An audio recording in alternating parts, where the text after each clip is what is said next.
فاتحة. بسم الله الرحمن الرحيم.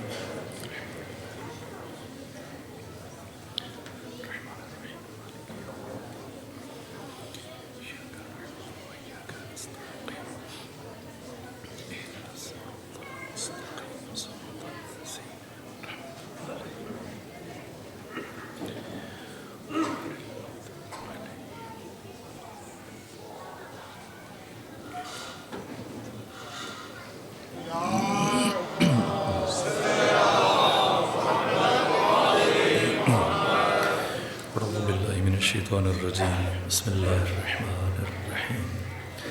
الحمد لله رب العالمين بارئ الخلائق أجمعين. الحمد لأهله والصلاة على أهلها. الصلاة والسلام على سيد الأنبياء والمرسلين العبد المؤيد الرسول المسدد المصطفى الأمجد الحبيب الأحمد النبي الأمي المكي المدني السراج المنير الكوكب الدري صاحب الوقار والسكينة المدفون بأرض مدينة سيدنا ونبينا وشفيق ذنوبنا وطبيب قلوبنا وحبيب نفوسنا ومولانا أبي القاسم محمد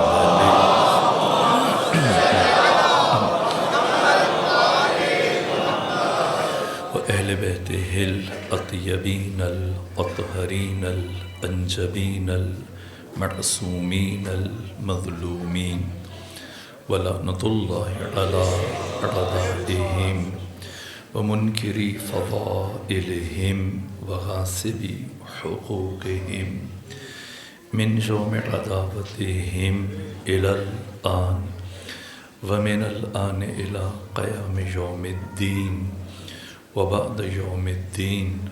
أما بعد فقد قال حق سبحانه وتعالى في القرآن. بسم الله الرحمن الرحيم.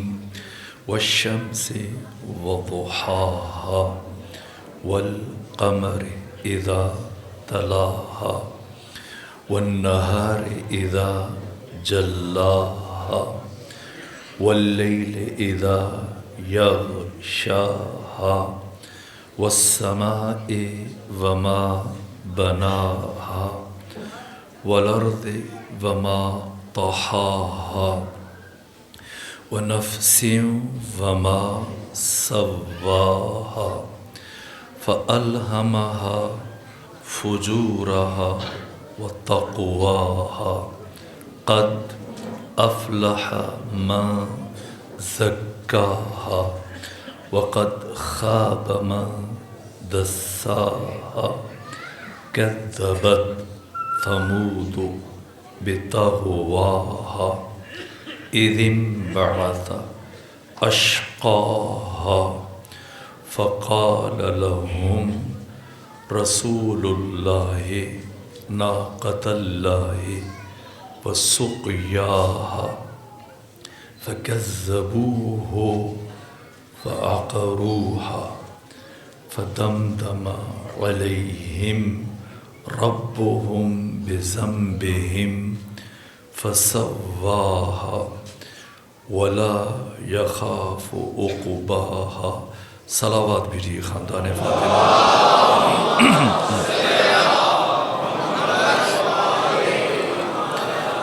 خدا سبحان کی بارگاہ میں ہزار شکر کہ اللہ نے ہمیں توفیق دی. باعث تخلیق ہستی باعث ارسال محمد علی در این کائنات صدیق کبریٰ ام ابیہا ام الائمہ ام انبیاء سیدہ زہرا سلام اللہ علیہا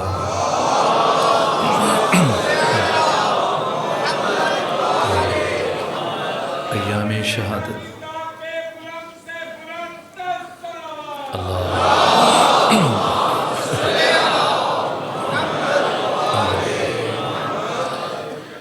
ایام شہادت میں اس صف عزا پر آ کر پیغمبر اسلام سے لے کر امام زمانہ تک تمام معصومین علیہ الصلوۃ والسلام کو آپ کی شہادت عظمیٰ کا پرسہ پیش کریں۔ کیا اہمیت ہے اور کیا مقام ہے ان ایام کا۔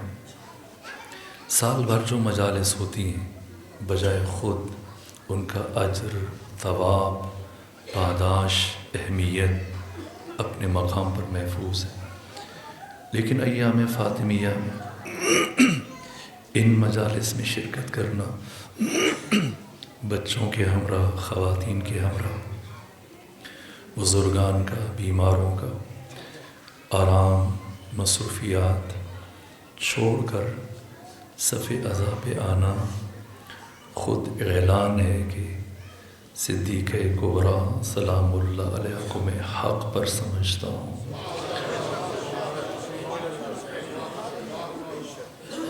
خود اس عمل کا اجر، ثواب، پاداش، اجر صرف اور صرف خدا جانتا ہے۔ جس قدر روایات ہیں، جو مطالب عاشوراء، محرم اور عاشوراء کی روح بھی یہی ایام فاطمیہ۔ اسلام کے تحفظ کا نظام اور نہضت، اس کا ظاہر عاشوراء و کربلا ہے، لیکن اس کا باطن ایام شہادت فاطمیہ۔ کفر جب مکمل طور پر آشکار ہوا، وہ کربلا ہو، کوفہ و شام میں، لیکن کربلا کا نقطہ آغاز سقیفہ ہے، فدق ہے۔ یہ جزیات کے اگر ہم انہیں سمجھیں کہ خود ان ایام میں کیا ہوا، اس لیے کہ ذات صدیقہ کبریٰ نصاب تشیع اور اسلام کی حقانیت کا مظہر ہے، اور تشیع کی صداقت کی سند ہے۔ اس لیے صدیقہ کبریٰ سے جڑی ہر چیز کا بیان ان دنوں میں ناگزیر ہے۔ میں نے چاہا تھا، ارادہ تھا، مسلسل کئی مہینوں سے سیدہ کے خطبے کی تفسیر کی مطالعہ کی توفیق ہو رہی تھی، اور رات مقتل کی روایات دیکھتے ہوئے دفعتاً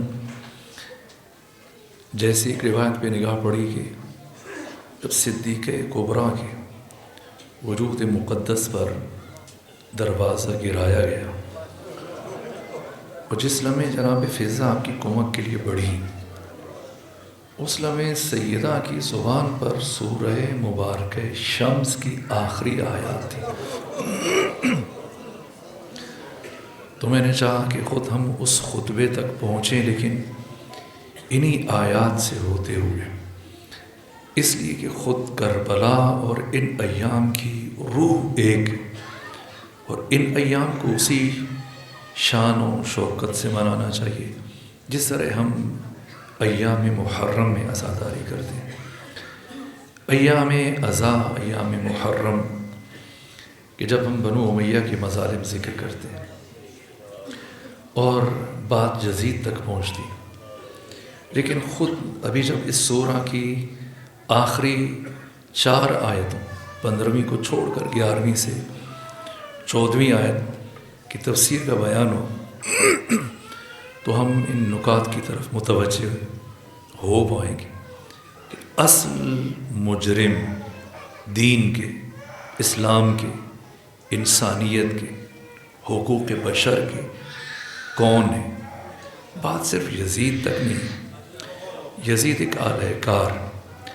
مثلا اگر فرض کر لیں کہ اگر 20 افراد کسی بے گناہ کو قتل کرنے میں شامل، اور ان 20 افراد کا کردار اور اصلی محرک 19 افراد ہوں. ایک قاتل مباشر اسے آگے کریں کہ تم قتل کرو، اکسانے والے، زمینہ سازی کرنے والے، میدان فراہم کرنے والے باقی 19 افراد ہیں، اور اس ایک کو آگے کریں اور پھر اسی کے نام سے تاریخ مرتب ہو جائے. یزید برا تھا، یزید برا تھا، یزید نے یہ کیا. اصل یزیدیت کا نقطہ آغاز سقیفہ ہے، کہاں سے بات شروع ہوئی، اسے سمجھنا ہے. ایسا نہیں کہ آپ ایک کو، جیسے مثلا اگر 20 افراد ملوث ہیں تو آپ تھانے میں جا کر، عدالت میں جا کے ایک کو پیش کریں، باقی بھی کہیں یہی ہے، اور چلیں بعد میں اسے بھی کوشش کر کے چھڑوا لیں گے تو 19 کو بچا لیں. نہ، ان ایام کا مقصد، ایام شہادت فاطمیہ کا مقصد یہ کہ اس ایک قاتل مباشر کے علاوہ جو اصل قاتلین حسین اور دشمنان بشریت ہیں انہیں بے نقاب کیا جائے، ان کے کردار کو بیان کیا جائے، اور اسلام کی اور معصومین کی حقانیت کو بیان کیا جائے. اسی لیے میں نے سورہ مبارکہ شمس کا انتخاب کیا. پروردگار نے توفیق دی تو یہیں سے صدیقہ کبریٰ کے اس آفاقی خطبے کی طرف پڑھیں گے.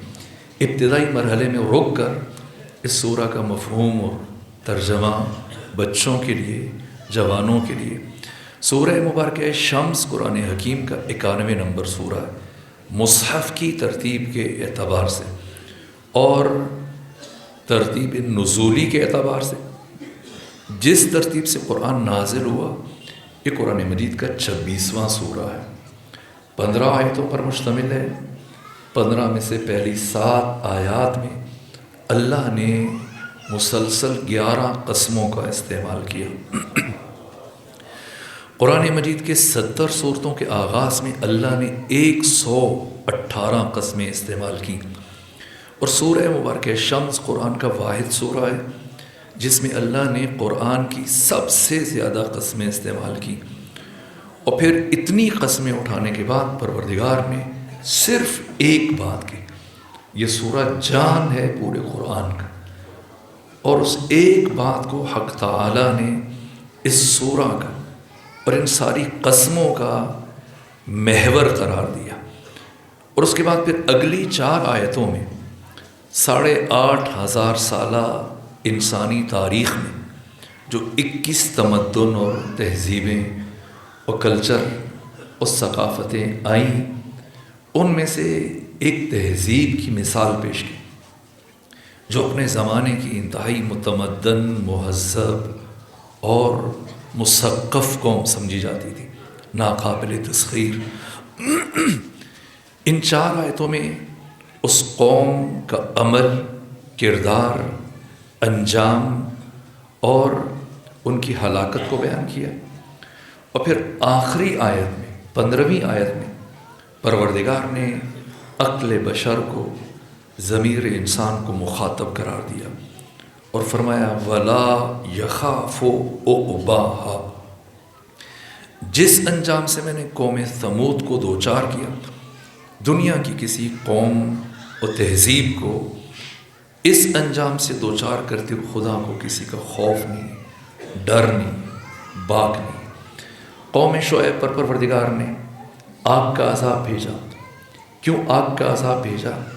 خود اس آیت میں لفظ دسیسہ بھی استعمال ہوا گناہ کے لیے، اس آیت میں لفظ فجرہ بھی استعمال ہوا گناہ کے لیے، اس آیت میں لفظ ذنب بھی استعمال ہوا گناہ کے لیے. میں اجمالی طور پر قرآن مجید نے گناہ کے لیے 17 لفظ استعمال کیے. اثم ہے، ذنب ہے، خطیئہ ہے، سیئہ ہے، دسیسہ ہے. یہ تمام الفاظ، جرم کا لفظ کون سا لفظ کتنی مرتبہ استعمال ہوا میں اجمالاً عرض کروں گا. ان 3 مقامات پر حق تعالی نے جو یہ الفاظ استعمال کیے. اور پھر قوم ثمود کا جرم کیا تھا کہ شعیب پر آگ کا، ان کی قوم پر آگ کا عذاب آیا، قوم لوط پر پتھر کا عذاب آیا. کیوں قوم شعیب پر آگ کا عذاب آیا؟ کیوں قوم لوط پر پتھر کا عذاب آیا؟ کیوں فرعونیوں پر پانی کا عذاب آیا؟ راز کیا ہے؟ اور واحد تہذیب و قوم کہ پروردگار نے جس پر ایک ساتھ 4 عذاب اتارے، اور کیا فرمایا؟ اس طرف بڑھے لیکن پہلے قسموں کا معنی، والشمس وضحاها، مجھے سورج کی قسم اور مجھے وقت ضحا کی قسم۔ وقت ضحا یہ کون سا وقت ہے تمام اوقات میں سے؟ دیکھیے ابھی نماز عشاء کے بعد کا یہ وقت دن کے اوقات میں وقت ضحا۔ مثلا ابھی آپ لاہور میں تشریف فرمائیں، اگر لاہور سے تھوڑا باہر چلے جائیں آبادیوں سے نکل کر، اور اسی اثناء میں نماز کا وقت آئے، آپ کسی کھیتوں میں ہیں، میدان میں ہیں، صحرا میں، تو کیسے پتہ چلے؟ مثلا نہ گھڑی ہے نہ ڈیجیٹل بٹیرا ہے کہ اس سے آپ وقت دیکھیں تو آپ کو اندازہ ہو۔ اب ظہر کی نماز پڑھنا چاہتے ہو، متردد ہے کہ ابھی وقت ہوا یا نہیں ہوا، تو کیا حکم ہے؟ اگر کوئی دوسرا ذریعہ نہیں ہے، گھڑی نہیں ہے، موبائل سیل آپ کے پاس نہیں ہے، تو ایک سیدھی چھڑی، ایک ڈنڈا، ایک شاخص زمین میں گاڑ دیں، اور جب اس کا سایہ ختم ہو جائے، اس چھڑی کا سایہ یا انتہائی کم ہونے کے بعد دوبارہ بڑھنا شروع ہو جائے، تو اسے وقت زوال کہتے ہیں، اور یہ ظہر شرعی کا وقت ہے، یعنی اب آپ نماز ظہر ادا کر سکتے ہیں۔ اس سے پہلے کی تو 2 سے 2.5 گھنٹے یہ وقت ضحا۔ وقت ضحا 24 گھنٹوں میں سے اور دن کی ساعتوں میں سے وہ وقت اور وہ لمحات جب سورج نصف النہار پہ ہوتا ہے اور وہ پورے آب و تاب سے چمک رہا ہوتا ہے، اور اس کی روشنی صفحہ زمین کو پوری طرح سے سفید اور روشن کر دیتی ہے، یہ وقت ضحا۔ فرمایا مجھے سورج کی قسم، مجھے وقت ضحا کی قسم۔ تیسری قسم کو پروردگار نے مطلق نہیں رکھا بلکہ مشروط کیا۔ 11 میں سے 8 قسمیں مطلق ہیں، بے قید ہیں، کوئی شرط نہیں ہے، غیر مشروط ہے۔ 3 قسمیں مقید اور مشروط ہیں۔ ان 3 میں سے پہلی قسم چاند کی، سورج کے ساتھ پروردگار نے کوئی قید نہیں لگائی، لیکن چاند کے لیے فرمایا والقمر اذا تلاہا، چاند کی قسم، لیکن ہر چاند کی قسم نہیں، اذا جب، تلاہا وہ بلا فاصلہ سورج کے ساتھ طلوع کرتا ہے۔ یہ کون سا چاند ہے؟ پہلے 10 دنوں میں، قمری مہینوں کی بات ہو رہی، پہلے 10 دنوں میں سورج کے غروب میں اور چاند کے طلوع میں کافی فرق ہوتا ہے، کچھ دنوں میں کم ہو جاتا ہے، کچھ دنوں میں زیادہ، لیکن فرق ہوتا ہے۔ مہینے کے آخری 10 دنوں میں بھی سورج کے غروب اور چاند کے طلوع میں فاصلہ ہوتا ہے، لیکن مہینے کے وسط کے درمیانی 10 دنوں میں سورج کے غروب اور چاند کے طلوع میں فاصلہ کم ہو جاتا ہے۔ اور جس دن غروب آفتاب اور طلوع مہتاب میں کوئی فاصلہ نہیں ہوتا، یہ 14ویں کا چاند ہے، 14ویں کی شب ہے، یعنی مجھے 14ویں کے چاند کی قسم،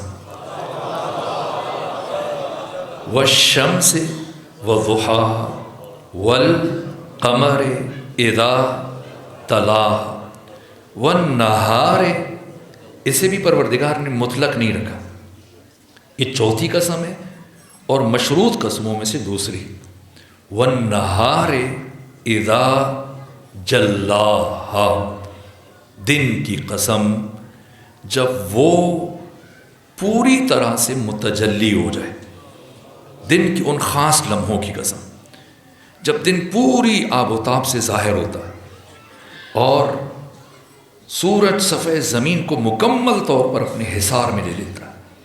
پھر 5ویں قسم اور مشروط اور مقید قسموں میں سے تیسری، واللیل اذا یغشاہا، یغشا یہ فعل مضارع، فعل ماضی ہمارے یہاں مثلاً آپ کہتے ہیں ایک فعل حال، ایک فعل مستقبل، ایک فعل ماضی، لیکن عربی زبان میں فعل ماضی الگ، فعل حال اور فعل مستقبل دو زمانوں کو جو ایک ساتھ بیان کرتا ہے اسے فعل مضارع کہتے ہیں۔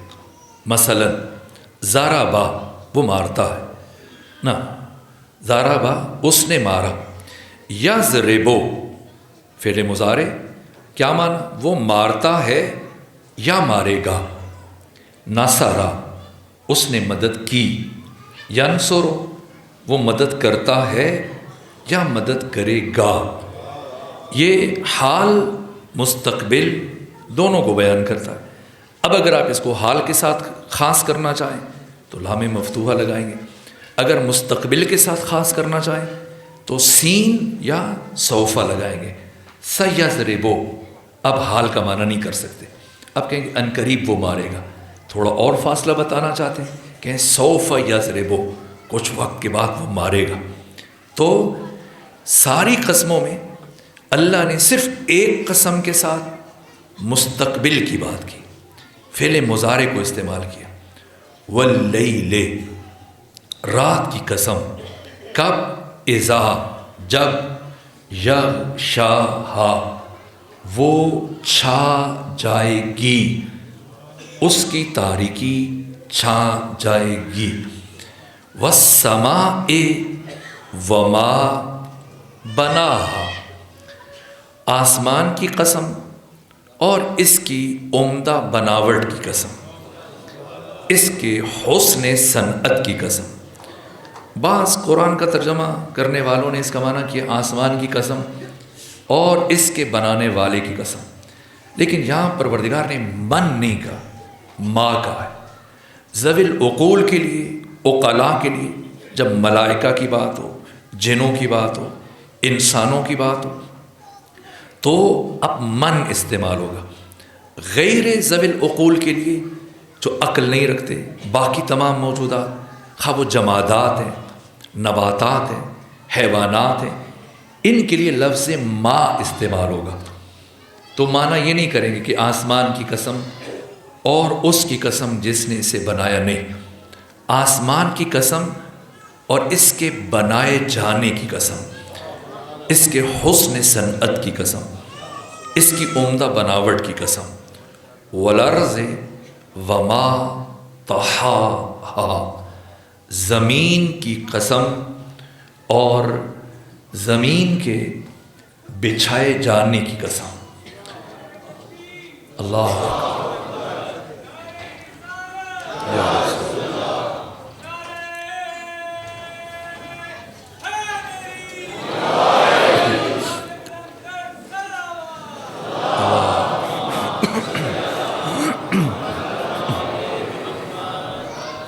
والارض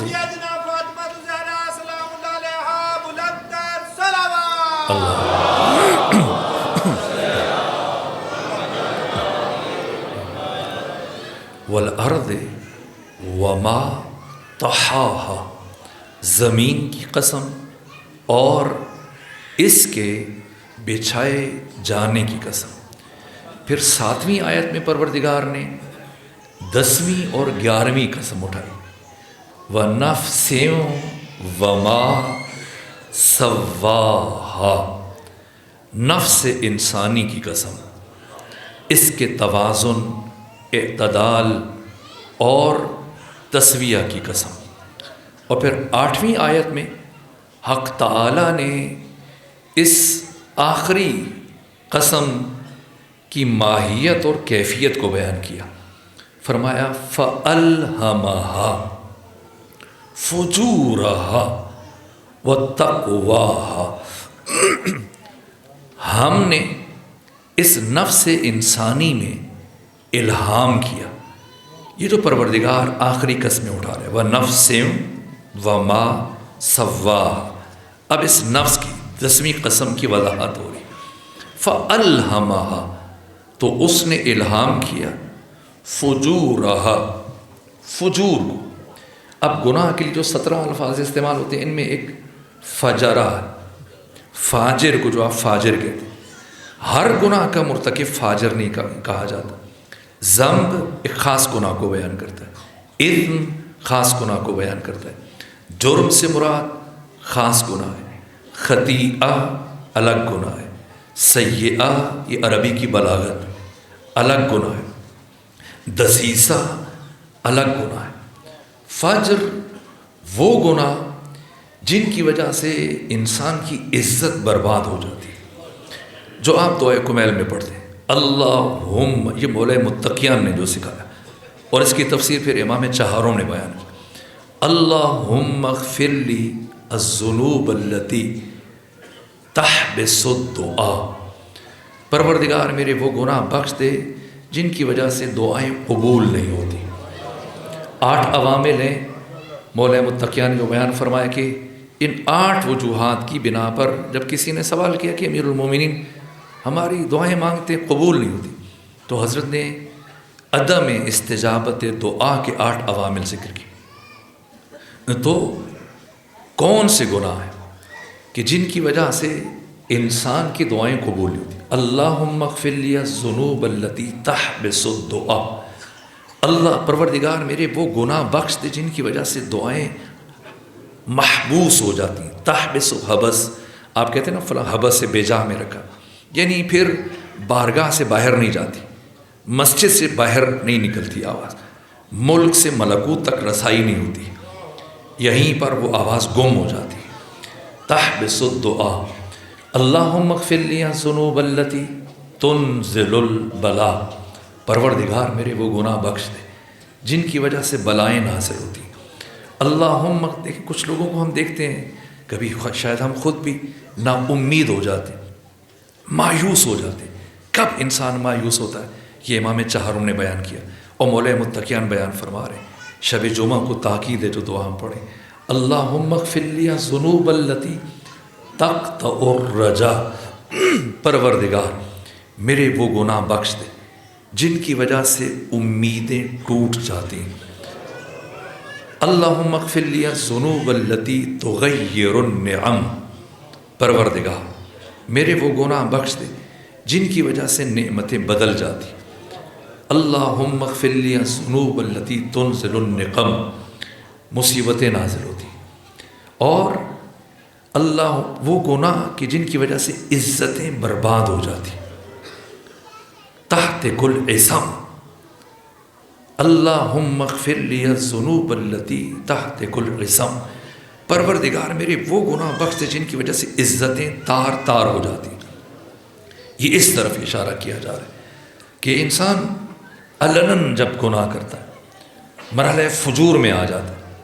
یزید کے لیے بھی جو امام حسین نے لفظ فاجر استعمال کیا، فاجر فجر سے، جیسا میں محرم میں آپ نے اشارہ کیا تھا، فجر کا مطلب جو امام راغب اصفہانی نے لکھا وسیع شگاف۔ وقت فجر کو فجر کیوں کہتے ہیں؟ کہ یہ رات کی تاریکی کے پردوں کو چاک کر دیتا ہے یہ وقت۔ تو فاجر جو اپنے عمل سے اور کردار سے دین اور انسانیت کی قبا کو چاک کر دیتا ہے۔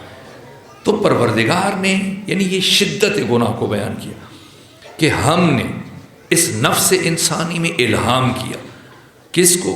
فَأَلْهَمَهَا فُجُورَهَا وَتَقْوَاهَا، فجور بتا دیا کہ یہ فسق ہے، فجور ہے، گناہ ہے، اور ہم نے تقویٰ بھی انسان کے وجود میں الہام کیا۔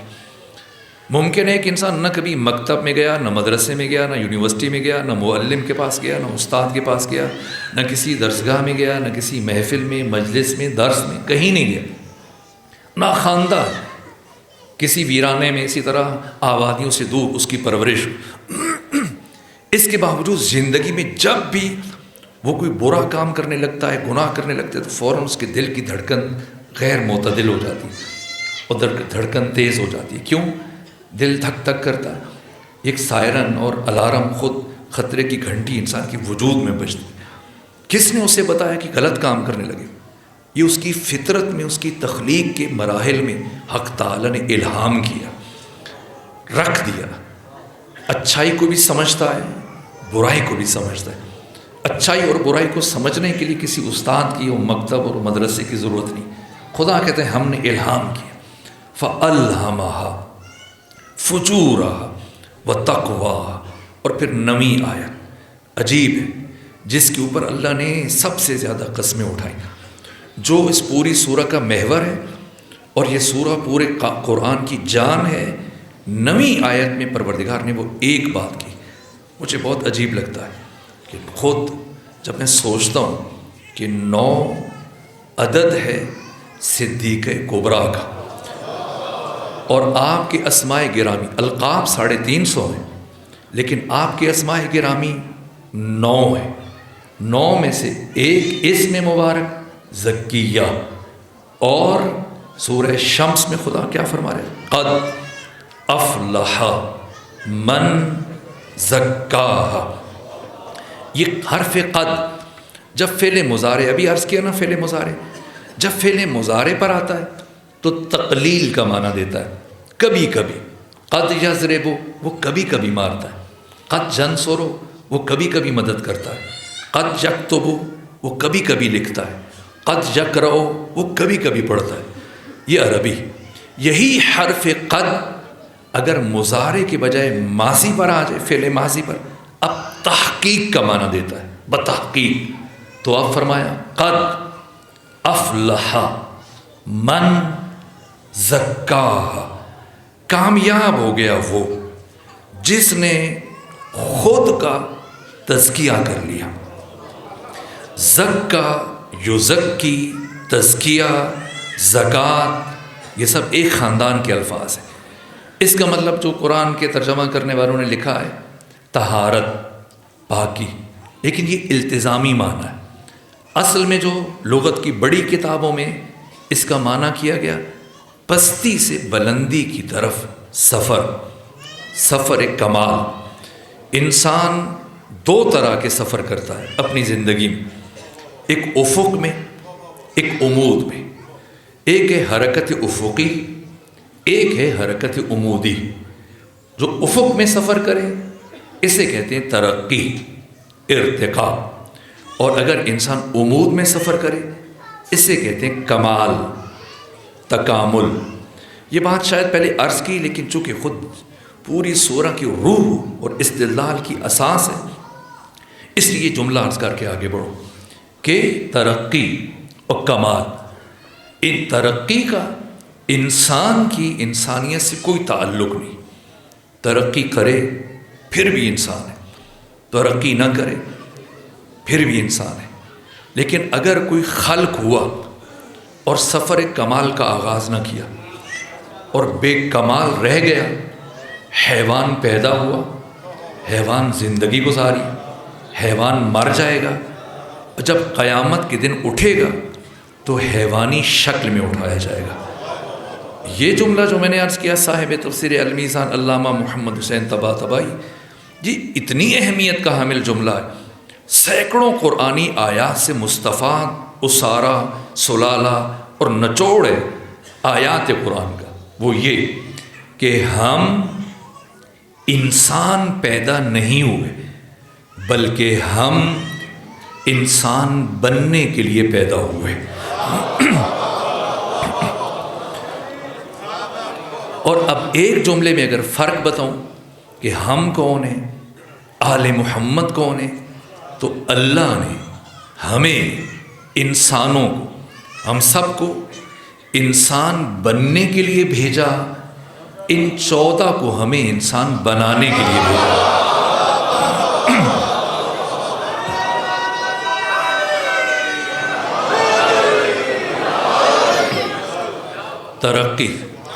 ترقی کیا ہے؟ جب ہم مادی امور میں پیش رفت کرتے ہیں. مثلا اگر پہلے کوئی کلرک ہے اور اب وہ فرض کر لیجیے انسپیکٹر ہو گیا تو آپ کہیں گے اس نے ترقی کی. اس کے بعد مثلا اگر وہ SHO ہو گیا، یا یہ نیچے تو نہیں ہو گیا، DSP ہو گیا، یہ ترقی کر رہا ہے. پھر IG ہو گیا، پھر یہ چیف منسٹر ہو گیا، پھر یہ پرائم منسٹر ہو گیا، پریزیڈنٹ ہو گیا، پھر مثلا فرض کیجیے وہ چیف آف آرمی اسٹاف بن گیا. ترتیب تو ٹھیک عرض کر رہا ہوں.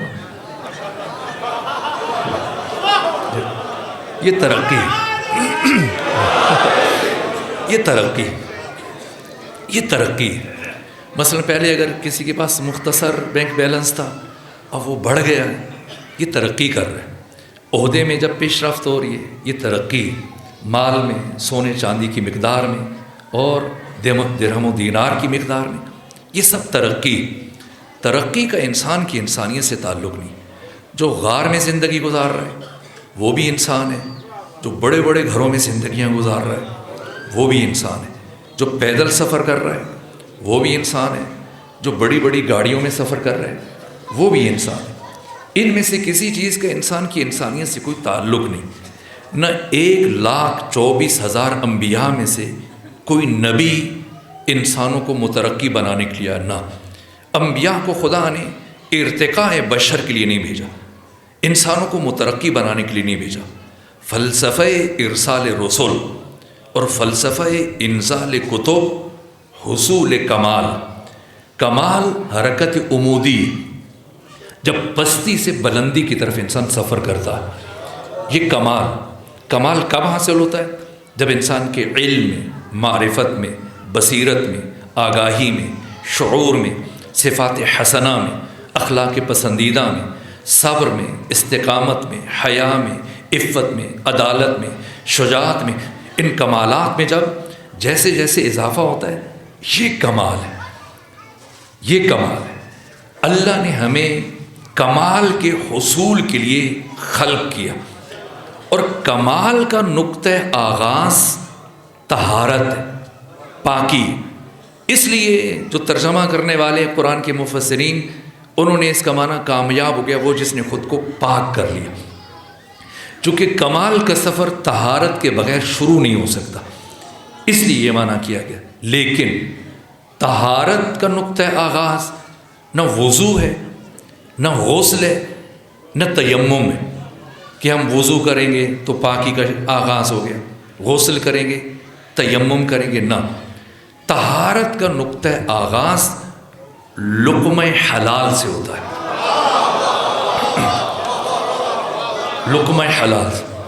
اب قسموں کو ذرا سا سامنے رکھیے، سورج سے آئیے نفس انسانی تک کہ پروردگار، اس کی تفسیر میں، اب یہ میرا جملہ نہیں، صاحب تفسیر کبیر امام فخر الدین رازی متوفہ 606 ہجری، انہوں نے یہ بات کہی، اہل سنت مفسر ہے، اور لکھا کہ انسان، یہ جو امام چہارم کی حدیث ہے کہ ہم اللہ کو اللہ کیوں مانیں، بندگی کیوں کریں؟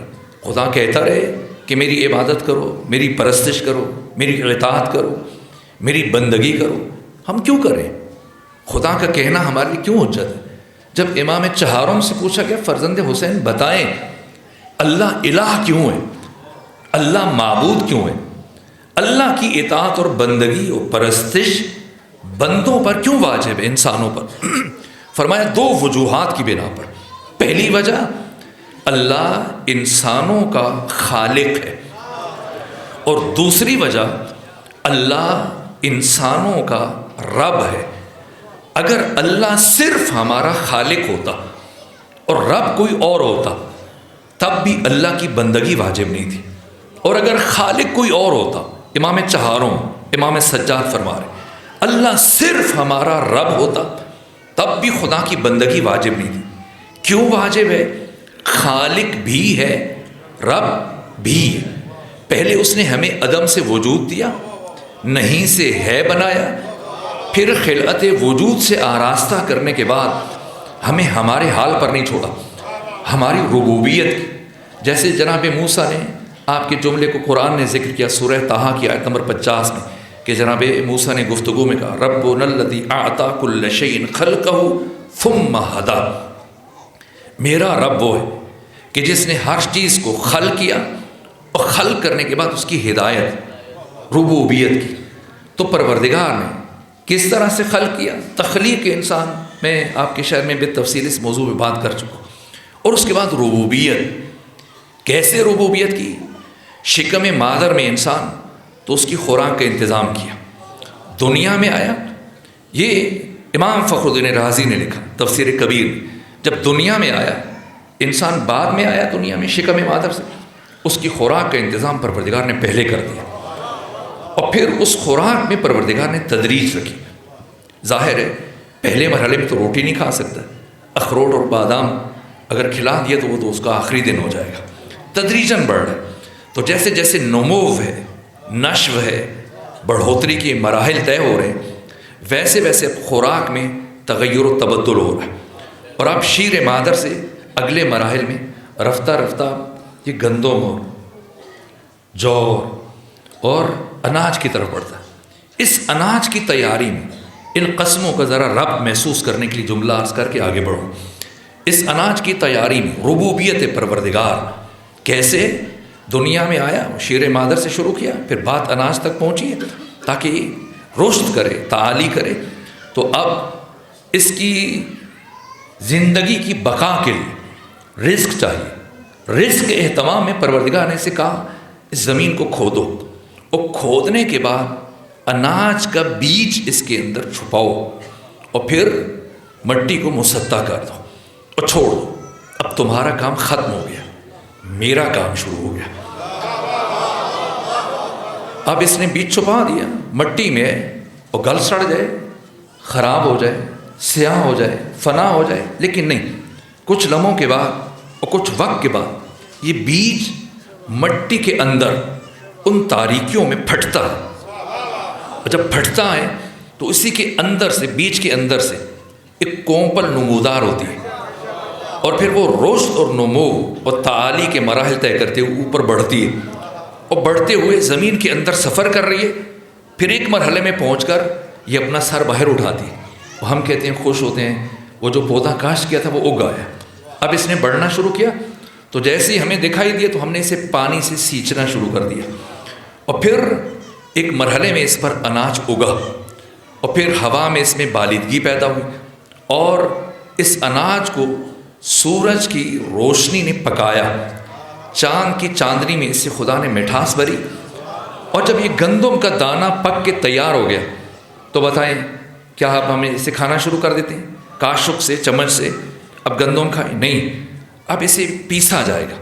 پہلے تھریشنگ کریں گے اور بھوسے کو الگ کریں گے، گندم لے کے آئیں گے گھر میں، پھر اسے اب پیسیں گے، اور پیسنے کے بعد جب آٹا ہے تو اسے پھانکیں گے؟ نہیں، اسے گوندیں گے، اور گوندنے کے بعد کیا ہم آٹے کی گولیاں بنا کے کھائیں گے؟ نہیں، اب آگ روشن کریں گے، توا رکھیں گے، تندور میں نان تیار کریں گے، روٹی تیار کریں گے۔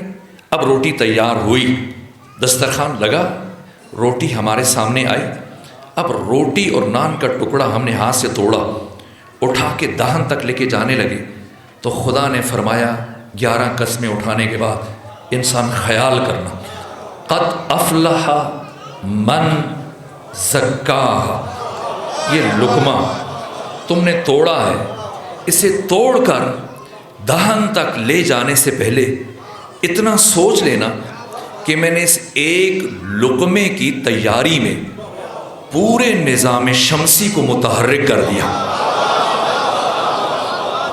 اب اس لقمے کو توڑ کر دہن تک اتارنے سے پہلے اتنا سوچ لینا کہ حلال کا ہے یا حرام کا ہے، غصبی ہے یا مباح ہے، پاک ہے یا ناپاک ہے۔ اس لیے کہ ایک غصبی اور ناپاک لقمہ انسان کی نسلوں کو تباہ کرنے کے لیے کافی ہے۔ اس لیے جناب ابراہیم نے جب دعا مانگی 4000 سال پہلے، تو پروردگار نے 2500 سال گزرنے کے بعد ابراہیم خلیل کی دعا کا جواب دیا، لیکن لفظوں کی ترتیب بدل دی۔ ابراہیم نے یزکیہم کو بعد میں رکھا، یعلمہم الکتاب والحکمہ کو پہلے رکھا دعا میں۔ پروردگار نے جب جواب دیا سورہ مارکہ جمعہ میں، یزکیہم کو پہلے رکھا، یعلمہم الکتاب والحکمہ کو بعد میں رکھا۔ تزکیہ پہلے، اگر تزکیہ نہ کیا تو کیا فرماتے ہیں مولا کائنات کہ علم کمینے کی کمینگی میں اور شریف کی شرافت میں اضافہ کرتا ہے۔ علم مدرسوں میں جا کے صرف نہ پڑھ لینا، اور لغت اور فقہ اور اصول اور منطق اور بدیع اور معانی اور بیان اور فلسفہ اور حکمت پڑھ لینا، اور پھر بیٹھ کر چند اور لوگوں کو بٹھا کر اور پریس کانفرنس کرنا، اور کہنا کہ میں نے کچھ دن عرصہ پہلے یہ کہا تھا کہ فاطمہ زہرا خطا پر تھی، تو نہیں، میں رجوع کرتا ہوں۔ لیکن کیسا رجوع کرتا ہے کہ وہ جو میں نے خطا کہا تھا وہ خطا اجتہادی تھی، وہ خطا اجتہادی نہیں، آپ خود خطا اجتہادی کا شکار ہوئے،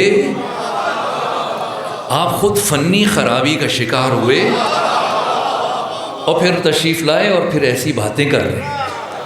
اس لیے کہ اگر کسی کی اساس طہارت پر ہو، پاکی پر ہو، تو پھر وہ سیدہ زہرا کی نسبت ایسا کہنا بجائے خود سوچ بھی نہیں سکتا۔ اساس تزکیہ ہے، اور تزکیہ کا نقطہ آغاز لقمہ حلال اور ختمی مرتبہ وَيُزَكِّي ہے۔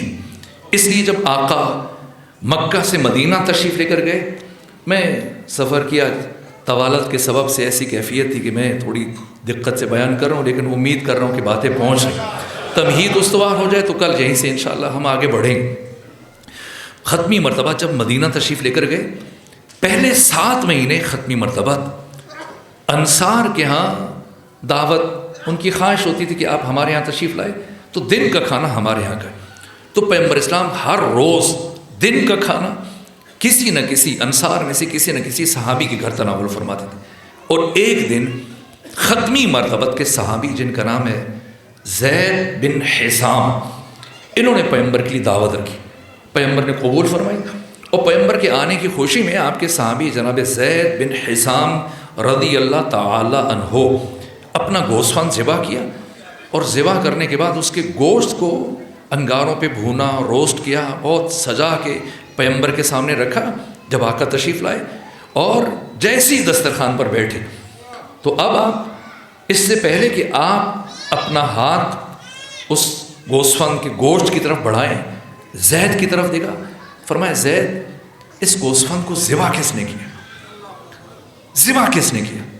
یہ نہیں پوچھا یہ کس کا ہے، پہلا سوال اصولاً بنتا یہی ہے کہ یہ کس کا ہے، لیکن یہ نہیں پوچھا ذبح کس نے کیا۔ یہ کیوں نہیں کہا کہ کس کا ہے؟ اب ظاہر ہے صحابی کا گھر ہے نا، صحابی کے گھر میں ایسا سوال بنتا نہیں، اس لیے کہ صحابی کبھی غاصب نہیں ہو سکتا۔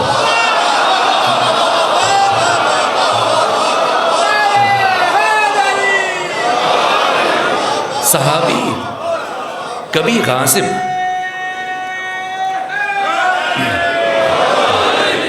صحابی کبھی غاصب نہیں ہو سکتا، اور جو غاصب ہوتا ہے وہ صحابی نہیں ہوتا۔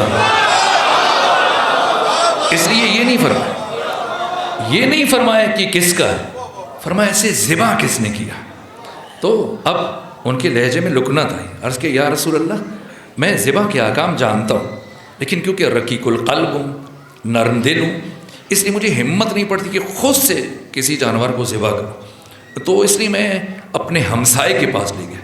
حضرت نے پوچھا کیا تمہارا وہ ہمسایہ مسلمان تھا؟ عرض کیا نہیں یا رسول اللہ اہل کتاب تھا۔ یہ سننا تھا پیغمبر گرامی اسلام سورہ مبارکہ انعام کی آیات تلاوت کرتے اٹھ کے کھڑے ہوئے، فرمایا زید اللہ نے مسلمان پر غیر مسلم کے ذبیحہ کو حرام قرار دیا۔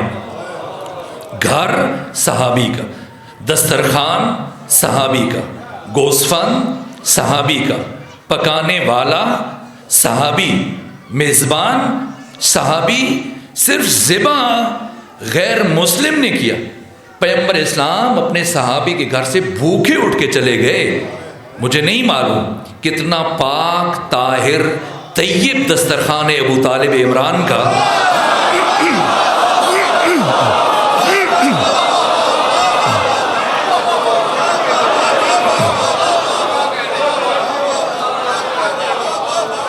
پیغمبر اسلام مسلسل 50 سال اسی دسترخوان سے غذا اٹھا کے تناول کرتے تھے۔ قد افلح من زکا، کامیاب ہو گیا وہ جس نے خود کو پاک کر لیا، جس نے کمال کی طرف سفر کا آغاز کر دیا۔ وقد خواب ناکام، نامراد، وہ جو سفر شروع کرے اور اس کا سفر ادھورا رہ جائے اور منزل تک نہ پہنچ سکے۔ قد خواب من دسا، دسا یدسو دسیسہ، عربی زبان میں اس کام کو کہا جاتا ہے جو چھپا کر انجام دیا جائے. جس طرح سے قرآن نے بیان کیا جب عرب اپنی بچیوں کو زندہ درگور کرتے تھے، یدسہ فی التراب، کہ بچی کو مٹی میں چھپا دیتے، درگور کر دیتے. ہر وہ کام جسے چھپا کے کیا جائے عربی میں اسے دسیسہ کہتے ہیں. گناہ کو دسیسہ کیوں کہا جاتا ہے؟ اس لیے کہ عام طور پر گناہ بھی چھپا کر انجام دیا جاتا ہے. تو فرمایا قد خاب، ناکام رہ گیا، وہ نامراد رہ گیا، منزل تک نہ پہنچ سکا، کہ انسان حقیقی نہ بن سکا وہ جس نے خود کو گناہوں میں غرق کر لیا. اس کے بعد بات مکمل ہو گئی، گفتگو مکمل ہو گئی. سورہ میں اللہ نے جو 11 قسمیں اٹھائیں وہ اسی ایک بات کے لیے، قد افلح من زکا وقد خاب من دسا. یہ ساری قسمیں ایک بات کے لیے. پھر خدا نے انسان کو سمجھانے کے لیے اور خبردار کرنے کے لیے دنیا کی 21 تہذیبوں میں سے ایک تہذیب کی مثال دی.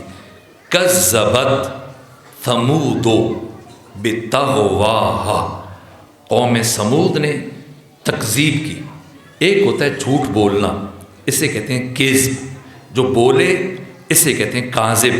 جو بہت زیادہ جھوٹ بولے اسے کہتے ہیں کذاب. اور جو کسی سچے کو، صدیق کو جھوٹا کہے اسے کہتے ہیں مکذب، تکذیب کرنے والا. اب یہ تکذیب کرنے والے کی بات ہو رہی ہے. کذبت سمود بطغواہا، قوم سمود نے تکذیب کی، جھٹلایا ایک سچے کو. کیسے؟ بطغواہا، اپنی سرکشی سے. کذب سمود بطغواہا، کیسے؟ اذم بعث اشقاہا، جب ان میں سے منبعث ہوا. منبعث ہونا یعنی بھڑک جانا، بھڑکا ہوا ایک شخص. اذن بعث اشقا، ان میں سے جو سب سے زیادہ بدبخت تھا، شقی ترین فرد، بھڑکا ہوا یہ اٹھا. یہ آیات سیدہ کی زبان پر تھی جب دروازہ گرایا جا رہا تھا.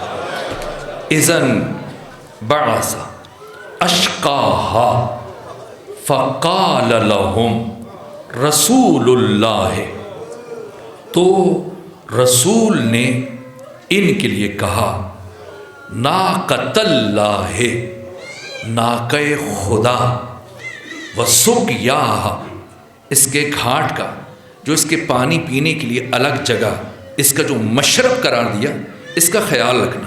یہ اس کی حرمت کی وجہ سے میں نے باقی انسانوں، حیوانات سب کی نسبت اس ناقہ صالح کے لیے الگ سے جو گھاٹ قرار دیا ہے، اس کی حرمت کا، اس کے گھاٹ کا، اس کے مشرب کا خیال رکھنا. فَكَذَّبُوهُ فَعَقَرُوهَا، تو اب ان سب نے تکذیب کی.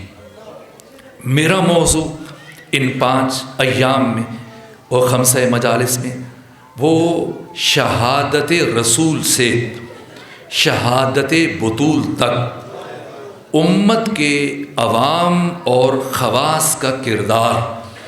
ہم خود خطبہ سیدہ تک بھی پہنچیں گے، لیکن آپ خود اس سورہ میں دیکھیے کس شخص نے کونچے کاٹی ناقہ صالح کی؟ قدار بن سالف نے. ایک شخص ہے، ناقہ صالح کا قاتل ایک ہے، لیکن قرآن کیا کہہ رہے ہیں؟ فَكَذَّبُوهُ، پوری قوم کے ساتھ جتنے تھے. کیوں؟ اس لیے کہ وہ خاموش تھے، اس عمل پر راضی تھے اور اس ظلم کے آگے رکاوٹ نہیں بنے. ہم اس لیے جمع ہوتے ہیں تاکہ ہم خود کو اس سلسلے سے الگ کر کے بتائیں.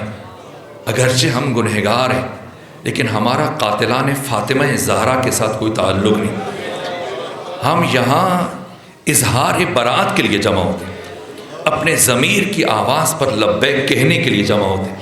فَكَذَّبُوهُ، تو ان سب نے تکذیب کی. فَعَقَرُوهَا، ان سب نے قتل کی. فَدَمْدَمَ عَلَيْهِمْ رَبُّهُمْ بِذَنبِهِمْ فَسَوَّاهَا. 4 عذاب، یہ میں اب کل اشارہ کروں گا، وقت تمام ہوا جاتا ہے، ایک ساتھ آئے. فدمدم علیہم ربہم بذنبہم فسواہا، زمین کو بالکل برابر کر دیا۔ اتنے مضبوط قلعے، ایسی عمارات کہ وہ عمارات شایان شان میلوں دور سے دکھائی دیتی تھی، لیکن اس عذاب کے بعد یوں لگ رہا تھا کہ شاید جہاں کبھی کوئی تہذیب یا کوئی قوم آبادی تھی ہی نہیں۔ اس کے بعد انسانوں کو خبردار کیا، وَلَا يَخَافُ عُقْبَاهَا، پروردگار کو اس انجام سے دوچار کرنے میں، کسی بھی قوم کو اس انجام سے دوچار کرنے میں کوئی باک نہیں۔ اگر کوئی کسی نبی کی تکذیب کرے گا، کوئی صدیق کی تکذیب کرے گا، کوئی صدیقہ کی تکذیب کرے گا، صدیق کون ہے؟ تعجب ہوتا ہے۔ ہم بعض القاب اٹھا کر دوسروں کو دے دیں اور یہ سمجھنا شروع کر دیں کہ یہ دوسروں کے، درحالی کے۔ اب میں نے شاید ماہ محرم میں یا سال گزشتہ ان ایام میں امام حسن مجتبیٰ کے وہ کلمات جب حاکم شام کے دربار میں کھڑے ہوئے تھے تو حضرت نے کیا جملے ارشاد فرمائے تھے اپنے تعارف میں؟ لو قمت علی ھذا المقام حولا فحولا، اگر میں اس مقام پر کھڑے ہو جاؤں کتنی دیر؟ سال ہاں سال، دن مہینہ ہفتے نہیں، کئی سال کھڑے رہو۔ وَأَذْكُرُ مَا آتَانَا اللَّهُ مِن فَضْلِهِ، ان فضیلتوں کو بیان کرو جو اللہ نے میرے خاندان پر اتاری۔ لم احصیہا، میں گن نہیں سکتا، شمار نہیں کر سکتا۔ یہ 14 کے فضائل یہ خود شمار کرنا چاہے تب بھی شمار نہیں کر سکتے۔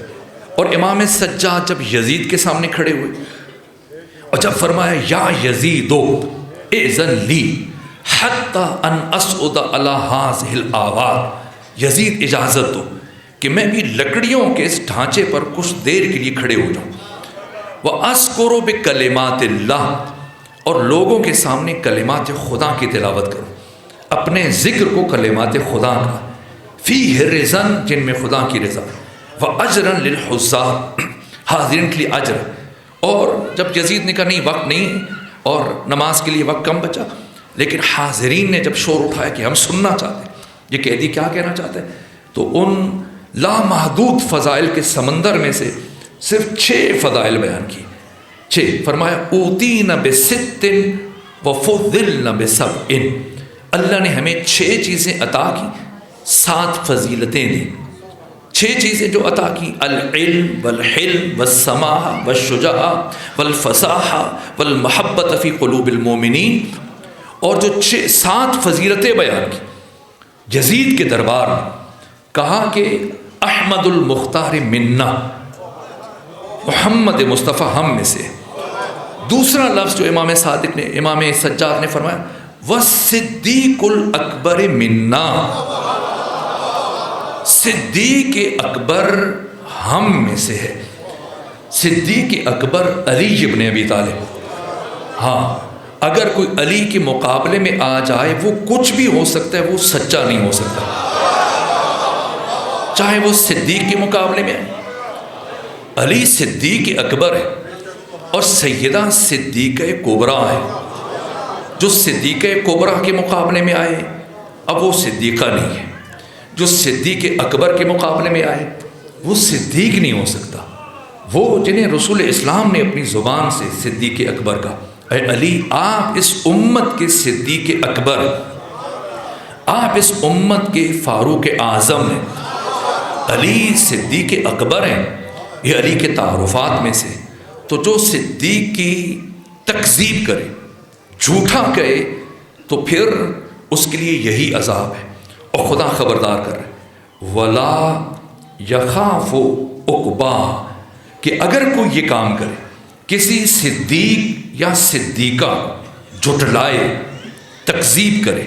میں نے سورہ نون والقلم کی جو 10 سے 11 اوصاف بیان کیے گئے دشمن رسول کی، ان سے متعلق اب وقت نہیں بچا ورنہ میں ابھی عرض کرتا کہ جو قرآن فرما رہے فَلَا تُطِعِ الْمُكَذِّبِينَ وَلَا تُطِعْ كُلَّ حَلَّافٍ مَّهِينٍ، ہمازم مشائم بنمیم مناع للخیر معتد اثیم اتلم بعد ذلک زنیم. یہ تعارفات ہے. اور عجیب ہے کہ سورہ قلم میں، اور بات شروع کہاں سے کی پروردگار نے؟ یہ 8ویں آیت کی بعد کی آیات میں نے پڑھی، اور پھر شروع کی کہاں سے بات کی؟ نون والقلم وما یسطرون. تو خدا کسی کو بھی، اور بس شرمندہ ہوں چونکہ وقت تمام ہو رہا ہے، تو عذاب آ جاتا جب مولا متقیان کے گلو اطہر میں رسی تھی اور آپ کو گھر سے دربار لے کے جایا جا رہا تھا. اس مرحلے میں صدیقہ کبریٰ سیدہ زہرا سلام اللہ علیہا مولا متقیان کے پیچھے پیچھے چل رہی تھی. کیسے چل رہی تھی؟ جب حضرت کے گلو اطہر میں رسی تھی، حضرت کو گھر سے دربار تک لے کے گئے. کیسے لے کر گئے؟ میں آپ سے پوچھتا ہوں، مولا متقیان کو بعد از شہادت رسول گھر سے دربار تک کیسے لے کر گئے؟ کیا اس طرح لے گئے جس طرح خود علی کی بیٹی کو، زینب بنت علی کو کربلا سے کوفہ، کوفہ سے شام؟ نہیں، امیر المومنین کو اتنی بے ادبی سے لے کر گئے کہ فاطمہ زہرا اپنے پہلو کا درد بھول گئی. فرمایا نا، اتنی بے ادبی سے میں علی کو نہیں لے جانے دوں، اور اپنا ہاتھ علی کے دامن میں ڈال دیا. اور پھر جب علی کو لے گئے، میں تفصیلات عرض کروں گا آنے والے دنوں میں. تو اب جب کہ مولا متقیان کو لے گئے، کیسے لے کے گئے، کیسے سیدہ سے چھڑوایا، آنے والے دنوں میں عرض کروں گا. لیکن جب لے کے گئے تو اب صدیقہ کبریٰ گھر پہ رک جائیں. گھر میں تو دفاع کیا ہے، علی کا دفاع کیا، لیکن اب علی کے دفاع کے لیے گھر سے دوبارہ چلے. 3 مرتبہ سیدہ دربار گئیں، لیکن سب سے مشکل جو دربار گئی ہیں وہ تب جب علی کے پیچھے پیچھے جا رہی تھی. کیونکہ 2 دفعہ پہلے جو گئی ہیں تب سیدہ کی پسلیاں سلامت تھیں، لیکن اب کی دفعہ جو سیدہ گئی ہیں، اب کی دفعہ جو سیدہ جا رہی ہیں، یہ ٹوٹی ہوئی پسلیوں کے ساتھ.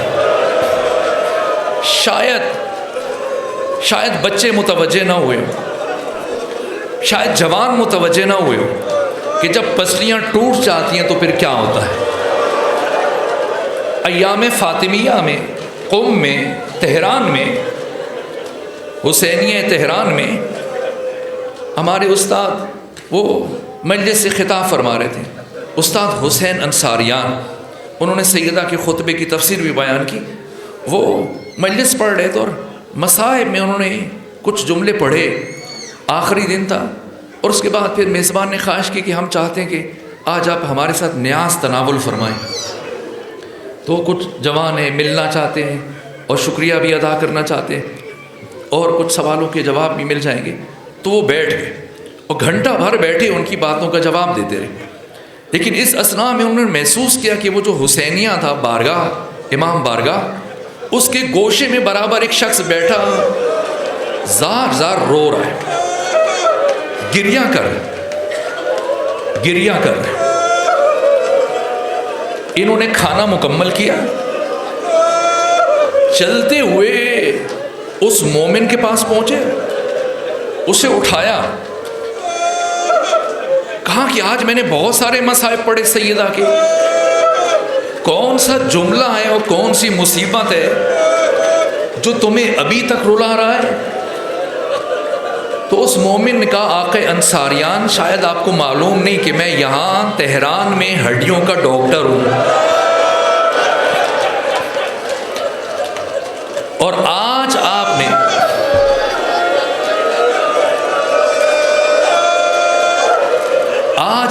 مصائب میں یہ پڑھا کہ جب بی بی کے دروازے پر حملہ ہوا، پیغمبر کی رحلت کے 5 دن گزرنے کے بعد، تو سیدہ کی پسلیاں ٹوٹ گئی تھیں، اور پھر آپ نے بتایا کہ سیدہ اس کے بعد 90 دن مزید زندہ رہی۔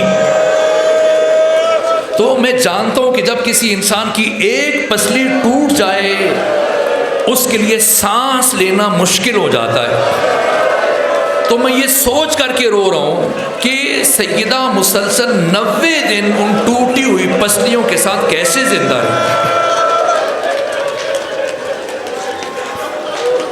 اب آپ مجھے بتائیے گا، جس کیفیت میں سانس لینا مشکل ہو، فاطمہ زہرا چلتے ہوئے کیسے پہنچی؟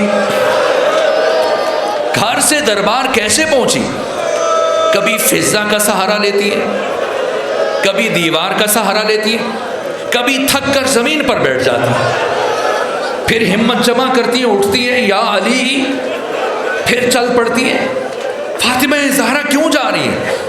خطبہ تو دے چکی ہیں، اپنے حق کا مطالبہ تو کر چکی ہیں، اب ٹوٹی ہوئی پسلیوں کے ساتھ ایسی کیا مجبوری ہے؟ کیوں فاطمہ زہرا جا رہی ہیں؟ جانتی ہیں اس لیے کہ اگر نہ پہنچی مبادا امیر المومنین کو شہید نہ کر دیا جائے، اس لیے کہ جو دشمن بیعت کے لیے لے کے گئے ہیں علی مر جائیں گے، کبھی بھی بیعت نہیں کریں گے، اور جب انکار بیعت کریں گے تو مبادا حضرت کو شہید کر دیا جائے۔ محافظہ امامت، محافظہ ولایت سیدہ زہرا اس حالت میں چلی، ہزار مشکلوں سے پہنچی۔ جب پہنچی تو مسجد نبوی میں کیا دیکھا ہے؟ حضرت کے گلوئے اطہر میں رسی ہے، آپ زمین پر بیٹھے ہیں، ایک شخص کے ہاتھ میں تلوار ہے، باقی لوگ کچھ کھڑے ہیں، کچھ کرسیوں پر بیٹھے ہیں، اور وہ شخص مطالبہ کر رہا ہے کہ علی بیعت کرے ورنہ میں آپ کو قتل کر دوں گا، اور حضرت خاموش مٹھیوں کو بھینچا ہوا ہے۔ اس حالت میں سیدہ پہنچی، کیوں؟ جانتی تھی کہ علی بیعت نہیں کریں گے اور مبادا شمع ہدایت کو گل نہ کر دیا جائے، لیکن یہاں نہیں رکی، مولا علی کے پاس نہیں رکی، اس اجتماع کے پاس نہیں رکی، یہاں سے چلتے ہوئے گزرتے ہوئے آگے بڑھی، قبر رسول کے پاس پہنچی، اور قبر رسول کے قریب پہنچ کر اب رخ کیا حزب حاکم کی طرف کہ تم علی سے بیعت لینا چاہتے ہو، تم علی سے بیعت لو، میں ابھی ہاتھ اٹھا کر سر سے ردا ہٹا کر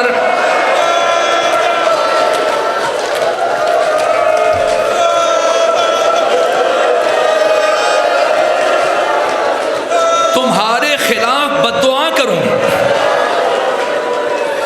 جیسی بی بی کی زبان سے یہ جملے ادا ہوئے، حضرت سلمان فارسی، سلمان محمدی روایت کرتے ہیں، میں نے مسجد نبوی کی دیواروں کو بلند ہوتے ہوئے دیکھا،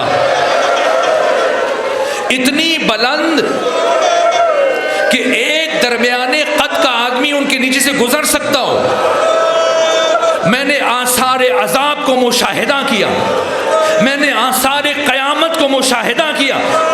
فدمدم علیہم ربہم بذنبہم فسواہ ولا یخاف عقباہ، قریب تھا کہ عذاب نازل ہو جاتا، لیکن ایک مرتبہ مولا متقیان نے آواز دی، سلمان جاؤ نبی زادی کو منع کرو، بد دعا نہ کریں۔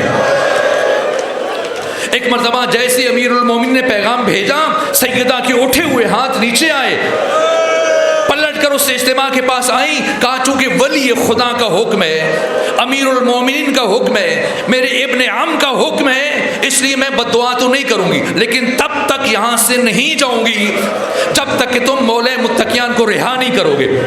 بالآخر دشمن مجبور ہوا اور مولا متقیان کی رسیاں کھول دی، اور سیدہ زہرا مولا متقیان کو لے کر اپنے ہمراہ واپس گھر کی طرف چل پڑی۔